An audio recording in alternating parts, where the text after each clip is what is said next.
first weekend in about a month, so I'm going to make the most of it and do a YouTube video. Still going to keep the main channel in exile and do this on the junk channel.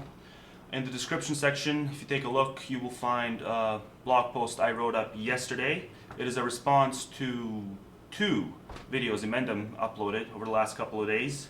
Videos that invoke my username in the title. Well, a variation of my username. An unflattering one. There's actually 3 of those in total now. I haven't seen the third one because I don't want to oversaturate myself with bullshit, and I want to take it a few arguments at a time. So once I upload this, I'll take a look at that third one and see if he says anything original.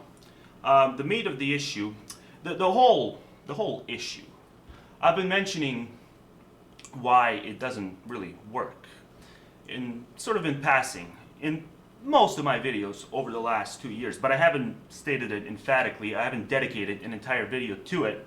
So I stated it plainly in a couple of comments 4 days ago, I believe at this point, on an Inmendham video, because he was just so patently, he did a video on objective morality, and I figured I'd get involved because majority of his videos the last few months have been about value.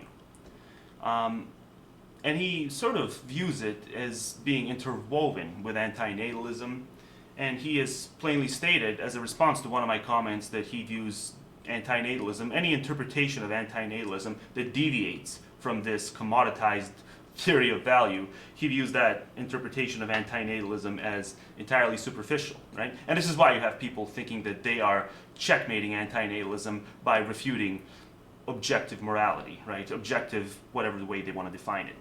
It can be defined 2 ways. So yeah, that irks me. It's always irked me, and I just left a couple of comments thinking that, well, maybe if I don't make any progress with Inmendham, at least his regular viewers will see the comments and it might make them think. It didn't really make them think. I saw some really dumb remarks from people on his, who's actually supported his responses to me, to my couple of comments I left. And to any of those people, if you guys would like to get on Skype, my username on Skype is anti-BullshitMan. If you would like to get on Skype, you people who think that this is just so obvious, Inmendham's responses are so obviously correct, and that the net approach is just beyond obviously correct, and that it can be stated as a fact that the net reduction of suffering, that any act which ultimately goes on to create a net reduction of suffering is the only possibly correct act. Anyone wants to debate this, hop on Skype and let's see you try.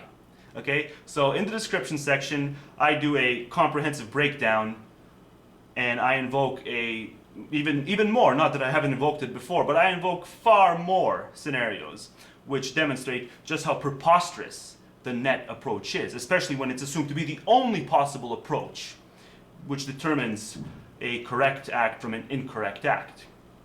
Right? And the same can be said for a non-consequentialist sort of view on ethics, that as long as certain intentions are good, well then those are the only intentions which can be summarized as good, and therefore anyone who deviates from those intentions is denying cold hard facts, right? And the same would apply for the net equation. Any outcome that deviates from a net reduction of suffering is an outcome that, if you are defending this outcome, you are denying cold hard facts.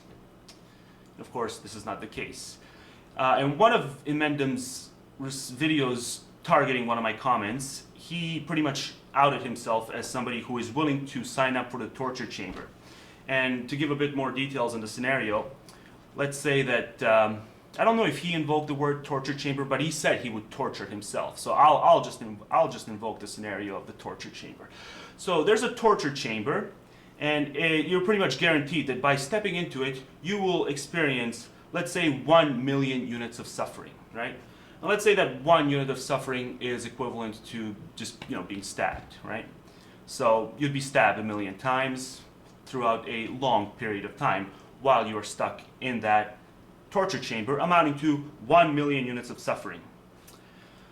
The compensation for this is that you're guaranteed that the moment that ends, all sentience ends as well.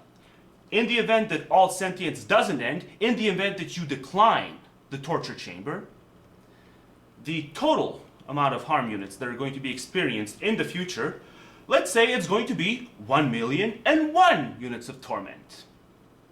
So if we accept the net obligation, the net formula, the net pledge, the net commandment, if we accept it as the only possible benchmark for determining right acts versus wrong acts, well then, not stepping into the chamber. Just because it's the difference ends up being just 1 unit of suffering, but it's still 1 unit of suffering is it's mathematically true that it's more. So therefore it binds us to actually going through and stepping into the chamber, as Inmendham plainly said that he would do. And he believes Albert Einstein would do it as well, and he believes it's the rational thing to do. But once we counter in the fact that, well, all this other suffering is going to be distributed among millions, if not even billions, of different individuals, so it'll be allocated to much tamer extents per individual, we see just how preposterous it is to have one person endure all of it simply because the overall amount of suffering is going to be less. And it doesn't even matter if it's 10 units more or 20 units more or 100 units more, but I can even use the 1 unit more example in this video to demonstrate just the sheer preposterousness of it. And especially once you counter in the fact that a lot of these other people who will exist in the future are not going to be hypersensitive to suffering. They're not going to be risk averse. They're going to be enamoring themselves with a lot of risky business. So Inmendham thinking that he is obligated to step into the chamber because it's only 1,000,000 units of suffering for him, whereas the future would be 1,000,001 or 1,000,010 or 2,000,000 or 3,000,000 units of that same suffering, divvied up among way more individuals. Him thinking that that's the correct act to take, to him, to step into the torture chamber, is sheer madness, especially once you consider the fact that he thinks that it is consistent with facts, that to go into the chamber is the correct action to take. It's got nothing to do with facts. It's a single theory on right versus wrong acts. It's by no means the only theory. So when you peddle it by saying that it's interwoven with facts, well, yeah, you're going to get a lot of bullshit, and especially if you try to intertwine antinatalism with it, because antinatalism's got nothing to do with it. Because people can procreate, they can impose life on very gifted individuals who grow up to be antinatalists, who wish that they wouldn't have been, whose acts will still go on to reduce net suffering in the long term, but at the same time who wish that they wouldn't have been. And if they gotta put up with a lot of shit, if they're going to be under their parents' authoritarian whim, if their parents are ignorant, this and that, but they still end up being a gifted individual who does great things for humanity in the long term, well, there's still the fact that antinatalism is about anti-reproduction first and foremost, not about whatever other agenda you want to push in relation to net versus other reduction forms of suffering.